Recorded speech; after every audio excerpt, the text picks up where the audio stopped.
Hi hello friends, welcome back to our channel joyful home making சேனலில் இன்றைக்கி எதை பற்றி பார்க்க போகிறோம் அப்படின்னு பார்த்தீங்கன்னா, பொங்கல் வந்தாச்சு. ஸோ பொங்கலுக்கு உண்டான குறிப்பு வகைகள் தாங்க பார்க்க போகிறோம். இந்த குறிப்பு எல்லாமே பொங்கல் ரிலேட்டடான ஒரு சின்ன சின்ன குறிப்பு தான். பொங்கலுக்குன்னு இல்லை, நம்ம எப்பயுமே அன்றாட வாழ்க்கையில் இந்த மாதிரி குறிப்புகள் தேவைப்பட்டால் நம்ம யூஸ் பண்ணிக்கலான்றதை தான் நான் ஷேர் பண்ணியிருக்கேன். ஸோ இதனோட ஒரு பேப்பர் கிராஃப்ட் என்ன அப்படின்னு பார்த்தீங்கன்னா, இந்த பட்டம் தாங்க. ஈஸியாக எப்படி சூப்பராக செஞ்சிடலாம் அப்படின்ற குறிப்பையும் சொல்லியிருக்கேன்.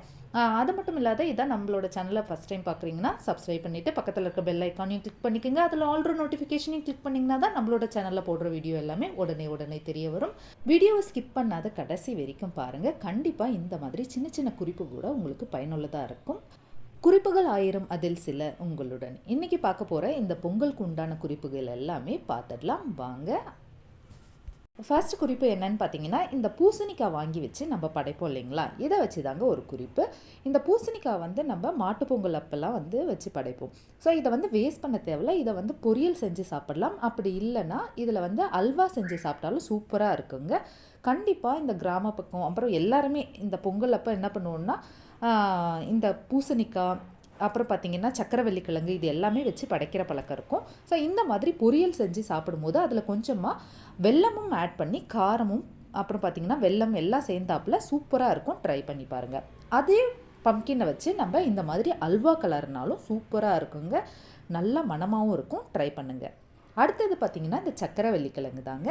இதை என்ன பண்ணுவாங்கன்னா, ஒரு சிலர் தோசையாக செய்வாங்க, ஒரு சிலர் பார்த்திங்கன்னா புட்டா கூட செய்வாங்க. பட் நான் புட்டு இன்னும் ட்ரை பண்ணதில்லை.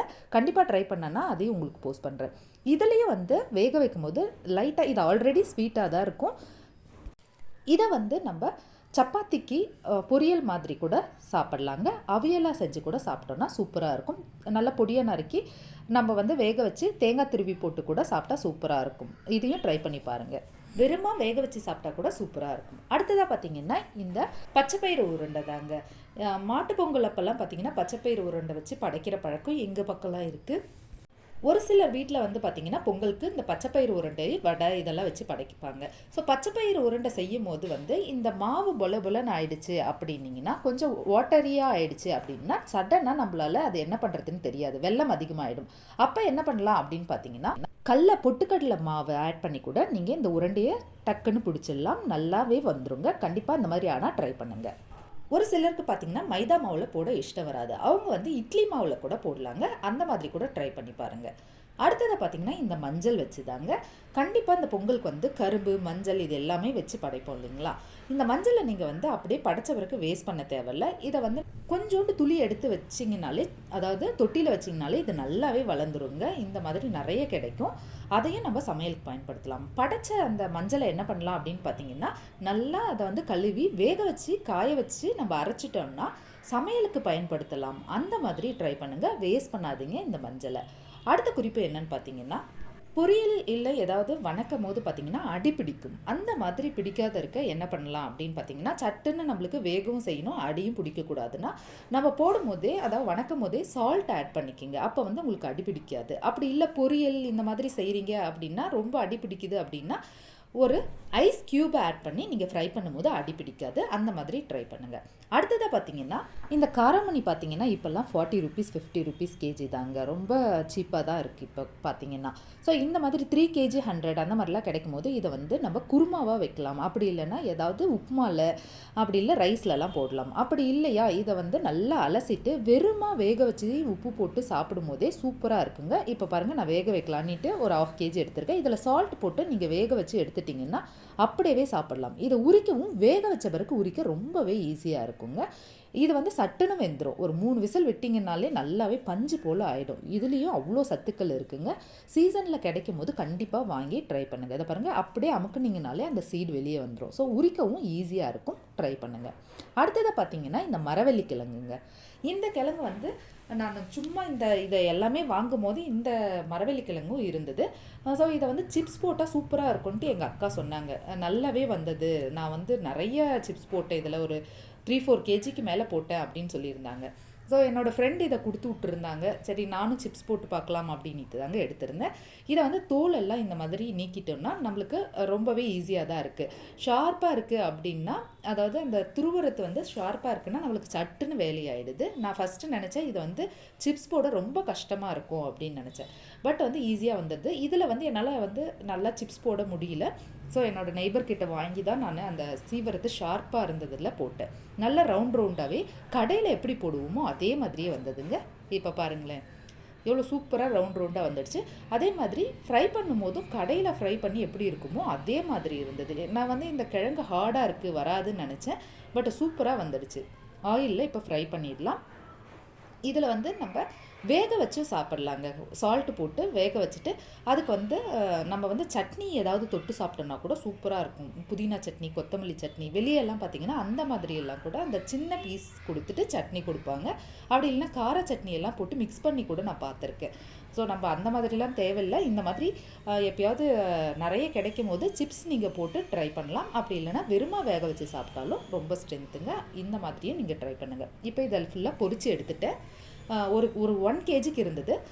பொரித்து எடுத்துகிட்ட பிறகு இதில் சால்ட்டும் காரத்துக்கு மிளகாத்தூளும் ஆட் பண்ணிட்டேன். ஸோ இது எங்கள் வீட்டில் ஒரு 2 நாள் தான் இருந்தது. ஃபுல்லாக காலி ஆகிடுச்சு. இதுதான் நான் ஃபஸ்ட் டைம் ட்ரை பண்ண. சூப்பராக வந்திருந்தது. கண்டிப்பாக கிடைக்கும் போது ட்ரை பண்ணுங்கள். அடுத்த குறிப்பு பார்த்துடலாம். இந்த மாதிரி கோல மாவு வந்து நீங்கள் செய்யும் போது இது வந்து பச்சரிசிங்க. கோல மாவில் பச்சரிசி கலக்கும் போது கோலம் சூப்பராகவே வரும். இப்போ என்ன பண்ணலாம் பார்த்தீங்கன்னா, பொங்கல் வருது இல்லைங்களா? ஸோ கோலப்பொடி வந்து உங்களுக்கு கலர் இல்லை, நம்ம போய் டக்குன்னு கலர் வாங்க முடியல அப்படின்னா என்ன பண்ணலான்னா, இந்த மாதிரி பாக்ஸில் ஃபஸ்ட்டே முந்தின நாளே எடுத்து வச்சுக்கோங்க. தனித்தனியாக எடுத்து வச்சிட்டிங்கன்னா நம்மளுக்கு வந்து கோலம் போடும்போது கலர் போட ஈஸியாக இருக்கும். இதனோட கலர் மிக்ஸ் ஆகணும் அப்படின்னு பார்த்தீங்கன்னா, கொஞ்சமாக எல்லாத்துலேயுமே கொஞ்சம் கொஞ்சம் கற்பூரம் ஆட் பண்ணிவிட்டு கலருக்கு என்ன பண்ணலாம் அப்படின்னு பார்த்தீங்கன்னா, நீங்கள் பெயிண்ட் கலர் இருக்கும் இல்லைங்களா, 10 rupees நம்ம ஷாப்லலாம் வாங்குவோம் இல்லைங்களா, அந்த கலர் தாங்க எடுத்திருக்கேன். அந்த கலரையே நீங்கள் மிக்ஸ் பண்ணிங்கன்னா சூப்பராக வருங்க. கோலம் போடும்போது பார்த்தீங்கன்னா சட்டுன்னு ஒரு கலர் தேவைப்படும், அது நம்மளுக்கு கிடைக்காது. அப்போ என்ன பண்ணலான்னா, இந்த பெயிண்ட் கலரை எடுத்து நம்ம மிக்ஸ் பண்ணோன்னா சூப்பராக வரும். ட்ரை பண்ணுங்கள். அடுத்தது என்னன்னு பார்த்தீங்கன்னா, இது பொங்கல் வந்தாச்சு இல்லைங்களா, பட்டம்லாம் செய்வாங்க. ஸோ இது எப்படி ஈஸியாக செய்யலாம் அப்படின்றத தான் இதில் சொல்லியிருக்கேன். இந்த மாதிரி ஒரு பேப்பர் ஸ்கொயராக எடுத்துக்கோங்க. அதை கட் பண்ணிவிட்டு இந்த மாதிரி ரவுண்டாக கட் பண்ணிவிடுங்க. அதாவது ரவுண்டாக சென்ஸ் இந்த மாதிரி வளையமா. இப்போ இன்னொரு ஷீட்டை எடுத்து இந்த மாதிரி மடிச்சுக்கிட்டிங்கன்னா குயிக்காக செஞ்சிடலாங்க. வித்தின் ஒரு 10 minutesல செஞ்சிடலாம். இப்போ இதை வந்து இந்த மாதிரி பேஸ்ட் பண்ணிக்கலாம். பொங்கல் வந்தாச்சு, செலிப்ரேஷன்லாம் இருக்கும் இல்லைங்களா, இந்த மாதிரி குழந்தைங்களுக்கு நீங்கள் செஞ்சு கொடுக்கும்போது பார்த்திங்கன்னா ஹாப்பியாக அவங்க வந்து மாடியில் போய் விளையாடிட்டு இருப்பாங்க. கண்டிப்பாக இதை வந்து ட்ரை பண்ணி பாருங்கள். நல்லா என்ஜாய் பண்ணுவாங்க. இந்த மாதிரி கண்ணை போட்டுட்டு நான் வந்து நார்மலான டேக் தாங்க, ஒரு நூல் தான் போட்டிருந்தேன். சும்மா கொஞ்சம் நேரம் பசங்க விளையாடட்டும். அப்புறம் பார்த்திங்கன்னா ஸ்கூல்லையும் கேட்டிருந்தாங்க கைட் பண்ண சொல்லி. ஸோ அது எப்படி பண்ணலாம் அப்படின்றதுக்கு தான் இதெல்லாம் பண்ணியிருந்தது. இது இப்போ வந்து இதில் அந்த நீட்டாக இருக்க ஒரு கயிறு நாடா மாதிரி ஒன்று எடுத்துகிட்டேன். அதில் வந்து இந்த மாதிரி பேஸ்ட் பண்ணிவிட்டு இதுக்கு வந்து டெக்கரேஷனுக்காக அந்த கிளிட்டர் பேப்பர்லாம் ஒட்டிட்டேன். ஸோ என் பையன் வந்து இன்னும் நல்லா கிராண்டாக வேணும்னுட்டு இந்த மாதிரிலாம் டெக்கரேட் பண்ணால் சூப்பராக வந்திருந்தது. கொஞ்சம் நேரம் இதை வச்சு விளையாடவும் செஞ்சாங்க. எவ்வளோ சூப்பராக ரெடி ஆகிடுச்சு பாருங்கள். சீக்கிரமாக ரெடி பண்ணலாம். கண்டிப்பாக இது தேவைப்பட்டால் ட்ரை பண்ணுங்கள். சின்ன சின்ன குறிப்பு தாங்க சொல்லியிருக்கேன். இந்த மாதிரி சின்ன சின்ன குறிப்பு கூட என்றைக்காவது ஒரு நாள் நம்மளுக்கு யூஸ்ஃபுல்லாக இருக்கும்னு நம்பி தான் ஷேர் பண்ணியிருக்கேன். இந்த மாதிரி உங்களுக்கு தெரிஞ்ச குறிப்பு வகைகளும் என் கூட ஷேர் பண்ணுங்கள். கண்டிப்பாக நான் அதை நம்மளோட சேனலில் போஸ்ட் பண்ணுறேன். அது மட்டும் இல்லாத நம்மளோட சேனலில் already kitchen tips, cleaning tips, best out of waste, craft அப்படின்ட்டு நிறைய வகையான டிப்ஸ் வகைகளும் போட்டிருக்கேன். அதை ஒரு பிளேலிஸ்ட்டாகவும் தந்திருக்கேன். இது எல்லாமே நம்மளோட சேனலில் போட்டது தாங்க. குக்கிங்கும் போட்டிருக்கேன். உங்களுக்கு டைம் இருக்கும்போது தேவைப்பட்டால் போய் நம்மளோட சேனலை விசிட் பண்ணுங்கள். இதுதான் நம்மளோட சேனல் ஃபஸ்ட் டைம் பார்க்குறீங்கன்னா சப்ஸ்கிரைப் பண்ணிக்கோங்க. இந்த சேனலில் உங்களுக்கு ஏதாவது ஒரு டிப்ஸ் வகைகள் பிடிச்சிருந்தா கண்டிப்பாக மறக்காமல் லைக் பட்டனை கிளிக் பண்ணிவிடுங்க. இதோட நெக்ஸ்ட் இன்ட்ரெஸ்டிங்கான டிப்ஸ் வகைகளில் பார்க்குறேன். தேங்க்யூ ஃபார் வாட்சிங் ஃப்ரெண்ட்ஸ்.